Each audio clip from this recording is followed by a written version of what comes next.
Assalamualaikum warahmatullahi wabarakatuh. Hai anak-anak, jumpa lagi dengan saya Ibu Yanti. Bagaimana kabar kalian? Semoga kita dalam keadaan sehat, selalu ceria, dan tetap semangat. Video kali ini kita akan belajar tema 8, subtema 2, pembelajaran 1, kelas 4. Anak-anak, aku berasal dari Yogyakarta. Daerah asalku memiliki ragam keunikan tersendiri. Tahukah kamu apa keunikan Yogyakarta? Yuk kita telusuri bersama. Siti berasal dari daerah istimewa Yogyakarta. Siti bercerita tentang daerah asalnya. Bersama Siti, mari kita cari tahu lebih lanjut mengenai keunikan daerah istimewa Yogyakarta. Ini adalah simbol Tugu Yogyakarta. Ini tempat wisata Candi Prambanan. Ini adalah upacara adat Grebeg Maulud. Dan ini transportasi andong.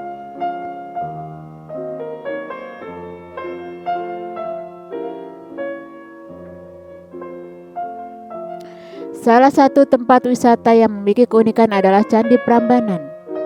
Candi Prambanan terletak di perbatasan Provinsi Daerah Istimewa Yogyakarta dan Jawa Tengah.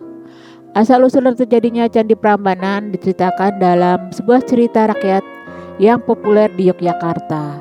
Bagaimana isi cerita tersebut? Mari kita simak bersama. Anak-anak, bacalah cerita berikut. Roro Jonggrang. Roro Jonggrang adalah seorang putri dari kerajaan Prambanan. Raja Prambanan, ayah Roro Jonggrang, gugur dalam pertarungan melawan Bandung Bondowoso dari kerajaan Pengging. Akibatnya Bandung Bondowoso menguasai kerajaan Prambanan. Bandung Bondowoso yang tamak menginginkan Roro Jonggrang sebagai permaisurinya. Roro Jonggrang yang tidak mau diperistri oleh Bandung Bondowoso pun mengajukan sebuah syarat. Aku bersedia menjadi permaisurimu, Bandung Bondowoso, tetapi ada syarat yang harus kau penuhi. Jika berhasil, aku akan menikah denganmu. Namun, jika kau gagal, izinkan aku pergi, kata Roro Jonggrang. Apapun yang kau minta, aku akan penuhi, Roro Jonggrang. Jika aku gagal memenuhinya, aku akan mengembalikan kerajaan ini kepadamu, sahut Bandung Bondowoso angkuh.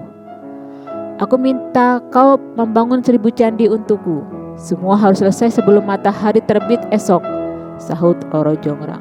Baiklah, aku pasti berhasil memenuhi syarat yang kau buat, jawab Bandung Bondowoso angkuh. Bandung Bondowoso meminta bantuan pasukan jin untuk membangun 1000 candi. Dalam sekejap, bangunan candi mulai tampak. Roro Jonggrang panik, dia mengadu pada si Sumi, dayang percayanya. Bisumi mempunyai ide untuk mengagalkan pekerjaan Bandung Bondowoso.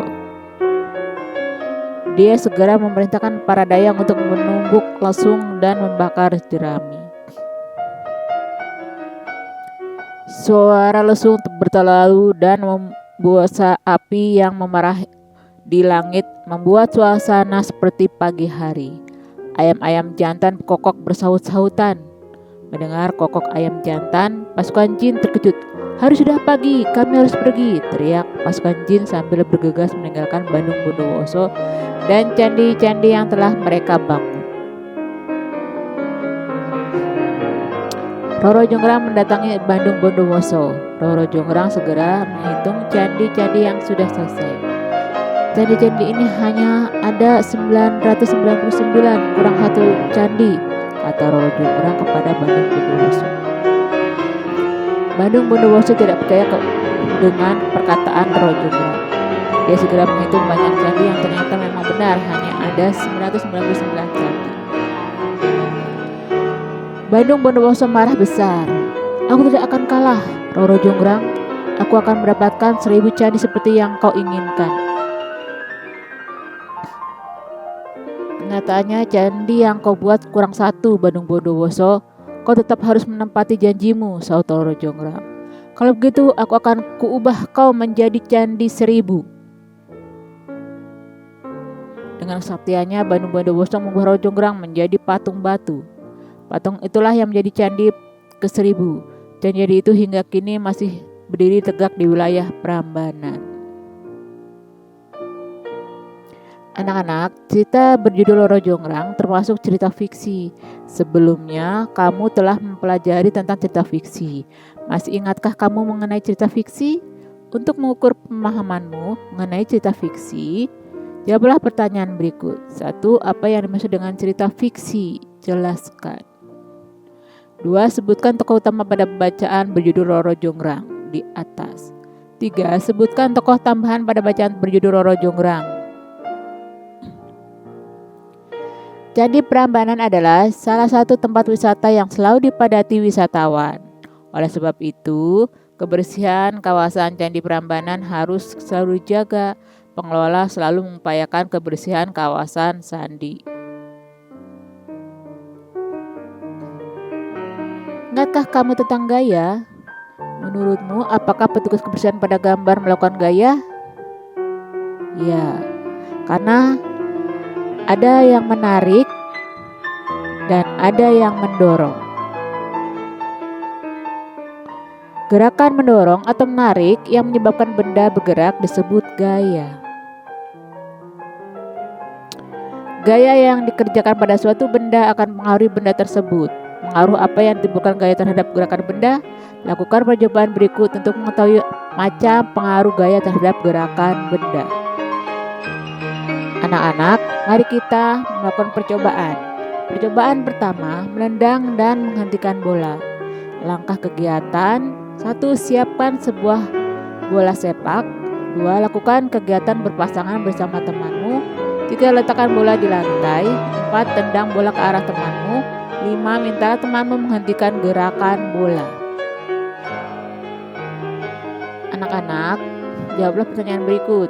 Apa yang terjadi pada bola yang ditendang? Jelaskan. Bola yang ditendang akan mengalami perubahan dari diam menjadi bergerak. 2. Apa yang terjadi pada bola yang dihentikan? Jelaskan. Bola yang dihentikan akan mengalami perubahan dari bergerak menjadi diam. 3. Kamu menggerakkan bola dengan gaya. Temanmu menghentikan gerakan bola dengan gaya. Kesimpulan apa yang kamu peroleh dari kegiatan ini? Kesimpulannya adalah gaya dapat mempengaruhi bola diam menjadi bergerak. Gaya juga dapat mempengaruhi bola bergerak menjadi diam. Anak-anak, lakukan percobaan kedua. Menarik mobil mainan. Langkah kegiatan: 1. Siapkan sebuah mobil mainan. 2. Ikat bagian depan mobil mainan dengan seutas tali. Tarik mobil mainan perlahan, lalu semakin lama semakin cepat. Tarik mobil mainan lurus ke depan, lalu belokkan arah mobil mainan. Anak-anak, jawablah pertanyaan berikut. 1. Apakah terdapat perubahan pada mobil mainan yang digerakkan dari lambat ke cepat? Ya, ada. Terdapat perubahan pada mobil mainan yang digerakkan dari lambat ke cepat. Nomor 2. Perubahan apa yang terjadi pada mobil mainan yang digerakkan dari lambat ke cepat? Jelaskan. Jawabannya adalah mobil mainan digerakkan dari lambat ke cepat, terjadi perubahan kecepatan pada gerakan mobil mainan. Ketiga, kamu menarik mobil mainan dari lambat ke cepat dengan gaya. Apa kesimpulan yang kamu peroleh dari kegiatan ini? Kesimpulannya adalah gaya dapat mempengaruhi kecepatan mobil mainan. 4. Apakah terdapat perubahan pada mobil mainan yang ditarik lurus kemudian dibelokkan? Ya, terdapat perubahan pada mobil mainan yang ditarik lurus kemudian dibelokkan. Pertanyaan kelima, perubahan apa yang terjadi pada mobil mainan yang ditarik lurus kemudian dibelokkan? Jawabannya adalah mobil mainan digerakkan dari lurus lalu berbelok, terjadi perubahan arah pada gerakan mobil mainan. 6. Kamu menarik mobil mainan dari lurus lalu berbelok dengan gaya. Apa kesimpulan yang kamu peroleh dari kegiatan ini? Kesimpulannya adalah gaya dapat mempengaruhi arah gerak mobil mainan. Gaya dapat mempengaruhi kegerakan benda. Berikut beberapa macam pengaruh gaya terhadap gerakan benda. 1. Gaya dapat mempengaruhi benda diam menjadi bergerak. 2. Gaya dapat mempengaruhi benda bergerak menjadi diam. 3. Gaya dapat mempengaruhi benda bergerak lebih cepat atau lebih lambat. 4. Gaya dapat mempengaruhi arah gerak suatu benda. Anak-anak, kamu telah mengetahui beberapa macam pengaruh gaya terhadap gerakan benda. Sekarang, sebutkan contoh peristiwa yang menunjukkan gerakan benda akibat gaya. Contohnya sebagai berikut. 1. Sepeda dibelokkan akan berubah arah sesuai gerakan mengayuhnya. 2. Mobil mogok yang didorong akan bergerak. 3. Meja yang didorong akan bergerak. 4. Sepeda motor yang direm akan berhenti. 5. Kelereng yang dijentikan akan bergerak. Pembelajaran selesai. Wassalamualaikum warahmatullahi wabarakatuh. Sampai jumpa lagi di pembelajaran berikutnya. Dah.